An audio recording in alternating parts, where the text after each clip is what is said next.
Good day. Welcome to Two Savage for Democrats podcast. Not doing a full podcast, just a little short segment here. You guys, my main channel is Dylan's Daily Show, so if you don't watch my daily videos over there, this is just more of a podcast, more relaxed type of video where I talk to you guys about a topic that comes to my head for the day. Usually, it's always politically related, but it's just something that I wanted to discuss with you guys. The other videos I write out, I make sure they're more in depth and everything like that. But this, I really just want to talk, and that's what this channel's for, is just to talk. And I want to talk about this election. I want to talk about this election because right now it's not looking too good for Donald Trump. Right? I mean, right now it's not looking too good. But yesterday on my channel, I did a video where I exposed this NBC poll that came out that was basically showing that Donald Trump, basically that there's so let me go into the details about the video. There's a super PAC called Priorities USA, and there's a polling group called Hart Research Associates. All right. Now, Hart Research, the president of that is Geoff Garin.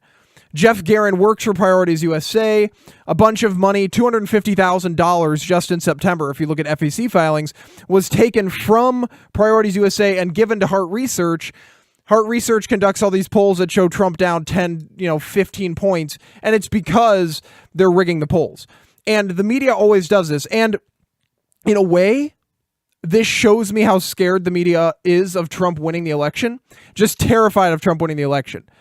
Because they're doing all this work to rig the polls. They didn't do this much in 2012. They're doing it now because what they're trying to do is discourage voter turnout. They want to discourage people from going to vote for Donald Trump. They don't want people to show up to vote. They want people to stay home, and they're discouraging it. And in a way, it's kind of working. Donald Trump needs to win this election. And I think a lot of people agree with that. This is the election that we need to win in America because this is the election that we're really fighting against the establishment. If we lose this election, the establishment is going to grow in power beyond any imagination that we ever had. Like, if you thought the establishment was powerful before and unbeatable, if they defeat Donald Trump, they are going to put safeguards in place that no longer make it possible for a candidate like Donald Trump to emerge. They are terrified of this happening again. And that's why I see so many people backing out from Donald Trump, as I talked about in my video today on my main channel. But this election, it's not looking good for Donald Trump if you just look at the polls.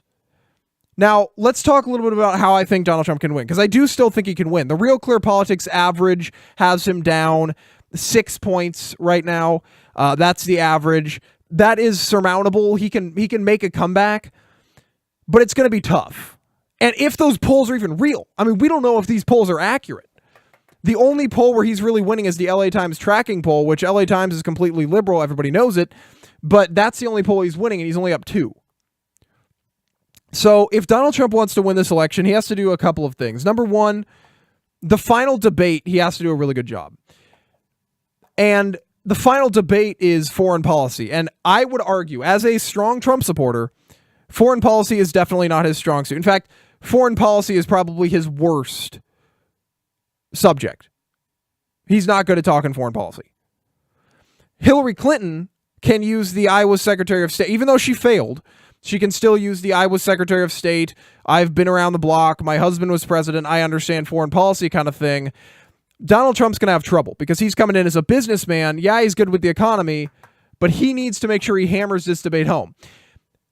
Now, how do I think he can do that? I think he can hammer this debate home by making her defend her record. All right? He needs to offer new ideas. Don't get me wrong. There needs to be some new ideas in there. But he really needs to attack her record and what she did as Secretary of State because she did a horrible job. So what he needs to say is, look, I respect your question, Chris Wallace. You asked me about Russia. Look what Hillary Clinton did with Russia. Look at the Russian reset button. Did that work? Look at what Hillary Clinton did selling our uranium to Russia. Did that work? All these horrible things Hillary Clinton did with Russia, did that work? No, it didn't. We need a new sort of thinking foreign policy-wise, and that's why this is my plan with Russia. And he needs to, elaborate on his plan, make himself look good, but at the same time, attack her, keep her on the defensive. Don't let her start talking because then she'll sound like she knows what she's talking about, even though her foreign policy would be a complete and total disaster like it was while she was Secretary of State. If she gets going, she's going to sound like she knows what she's talking about. So it's really important for Donald Trump to make sure she stays on the defensive and doesn't start, you want to make sure she has to defend her record. That's what he did during the second debate, which, by the way, according to CNN and all these other liberal media, Trump lost the second debate, which I don't see that at all. But it's going to be really intense to see what happens. That's the first thing I think he needs to do. The second thing is he needs to stop putting so much effort into trying to attract women. All right, he's not going to get the woman vote. And when that video came out, the woman vote, bye-bye. Now, I'm not saying go out and say, screw you, women. We're never going to vote for you. We hate you. We hate the women. No, don't do that. Don't alienate the women. But just stop making a push for the women while you could be making a push for another group, like the younger voters who could do this. That's the group that's going to propel Donald Trump to victory. If Donald Trump wins, right now, it's looking Hillary Clinton.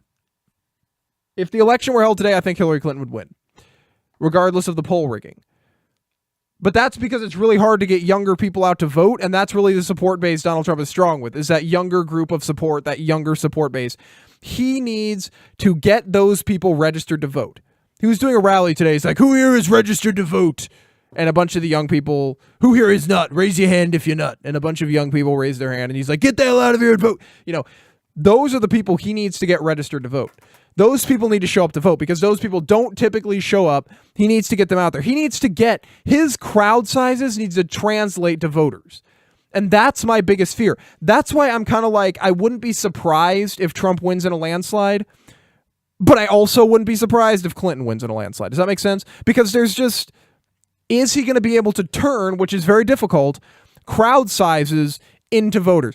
Are the people woken up enough to realize how important this election is, and are they going to vote for Donald Trump?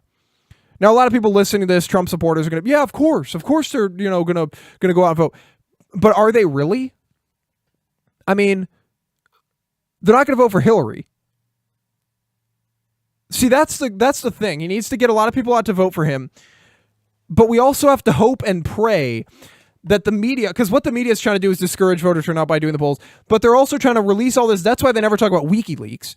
They're trying to get all this information out about how bad Donald Trump is so they can discourage people from voting for him. Now, we have to hope that people aren't saying, oh yeah, I don't like Donald Trump anymore. We have to hope that they don't go vote for Hillary. That's the big fear right there. If they decide that they don't like Donald Trump anymore and they're going to go vote for Hillary, that's when it becomes a problem. What has to happen is they have to say, I don't like Donald Trump, but I also don't like Hillary. I'm just going to stay home. And I think there's a lot of undecideds that are just going to stay home. But you have to try to get these people to stay home. Because if voter turnout is low, I think Donald Trump wins the election. Voter turnout's low, I think Donald Trump wins the election. I don't think Hillary Clinton wins it if voter turnout's low. If voter turnout is high, I think she wins it. Because that means that a ton of people are out voting.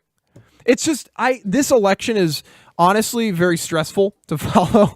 You know what I mean? It's just like every day there's some new thing. You don't know what's going to happen. Donald Trump right now is at his lowest point that he's been even in the primaries, according to the polls, which are completely rigged, but that's all we have to go off of, unfortunately. But it's just going to be so close to see what happens. I am really looking forward to the future of this. I really want to see what happens. I wish the election were just soon. I don't want to wait. I don't want to wait. Let me know what happens. I want to have a little crystal ball, figure out what happens. But it's going to be intense. Yeah, I just don't know. But anyway, that is what we're going to be talking about today. Let me know in the comments down below if you agree with me or disagree. And I'm going to be starting something new with this channel, so it's going to be pretty interesting coming up. It's going to be politically related. I'm still going to do the talking podcast like I do now, but I'm going to be more based on interacting with you, answering questions from you guys, stuff like that. So it's going to be really good. I have a really great plan lined up, but we're going to get into that. Anyway, thanks very much for tuning into this video. Make sure you hit that subscribe button so you don't miss out on any more, and check out my main channel, Dylan's Daily Show. I will catch up with you guys next time. Bye-bye.